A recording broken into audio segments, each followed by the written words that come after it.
Niobé et ses enfants. Niobé, reine de Thèbes et fille de Tantale, était une femme d'une beauté et d'une prestance remarquables. Mais ce qui faisait surtout sa fierté, c'étaient ses nombreux enfants, au nombre de 14, 7 fils et 7 filles.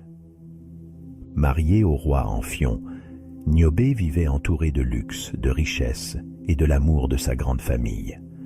Cependant, cet amour maternel se transforma peu à peu en un orgueil démesuré. Lors d'une fête célébrant Léto, mère d'Apollon et d'Artémis, Niobé ne put contenir son mépris.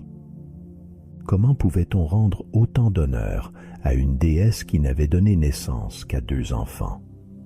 Devant l'assemblée, elle s'écria « Pourquoi adorer Léto alors qu'elle n'a que 2 enfants, alors que moi, j'en ai donné bien plus à la vie?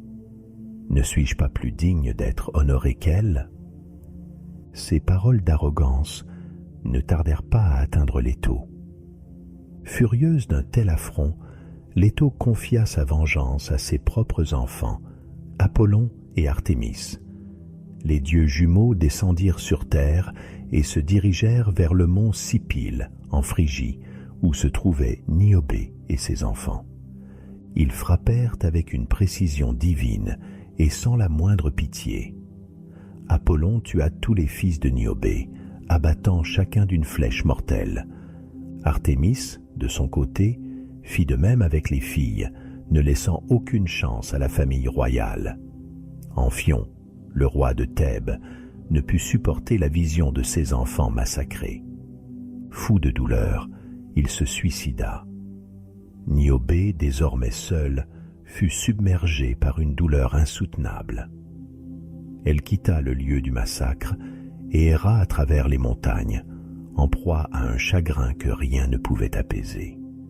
Arrivée au mont Sipyle, Niobé, épuisée par le poids de son deuil, implora les dieux de mettre fin à ses souffrances. Zeus, touché par son désespoir, répondit à sa prière. Il la transforma en un rocher inerte. Pourtant, même sous cette forme, Niobé ne trouva pas la paix. De la pierre jaillissait une source d'eau claire, formée par ses larmes éternelles, symbolisant sa peine infinie. Les corps des enfants de Niobé restèrent exposés sur le sol pendant 9 jours. Aucun humain n'osa s'approcher, de peur de provoquer davantage la colère divine. Ce n'est qu'au 10e jour que les dieux eux-mêmes, apaisés, leur offrirent une sépulture digne, mettant fin à cette tragédie. Ainsi, l'histoire de Niobé devint un avertissement éternel contre l'arrogance et l'hybris. Dans la mythologie grecque, elle symbolise les dangers de l'orgueil et l'insupportable douleur de perdre ses enfants. Aujourd'hui encore, on dit que les larmes de Niobé coulent à travers le mont Sipyle, rappelant aux hommes les limites de leur condition face à la toute-puissance des dieux.